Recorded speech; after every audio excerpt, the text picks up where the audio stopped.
Chapter 6. How does a China rabbit die? Can a China rabbit drown? Is my hat still on my head? These were the questions that Edward asked himself as he went sailing out over the blue sea.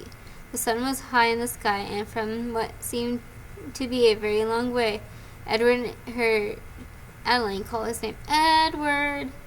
She shouted, "Come back! Come back!" Of course, of all the ridiculous things to shout, thought Edward, as he tumbled ear over tail through the air. He managed to catch one last glimpse of Adeline. She was standing on the deck of the ship, holding on to the railing with one hand. In her other hand was a lamp. No, it was a ball of fire. No, Edward realized. It was his gold locket, which had Adeline held on in her hand.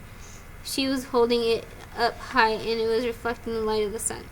My pocket watch, he thought. I need that. And then Adeline disappeared from view, and the rabbit hit the water, and with such tremendous force that his hat blew off his head. That answered the question, thought Edward, as he watched the hat dance away in the wind. And then he began to sink. He sank and sank and sank. He kept his eyes open the whole time, not because he was brave, because he had no choice. He painted on eyes, witnessed the blue water turning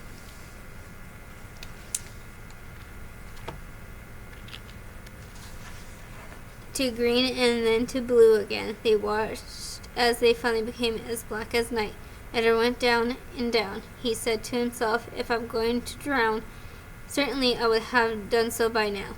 Far above him, the ocean liner, with Adeline aboard it, sailed blithely on, and the China rabbit landed finally on the ocean floor, face down, and there, with his head in the muck, he experienced his first genuine and true emotion. Edward Tulane was afraid.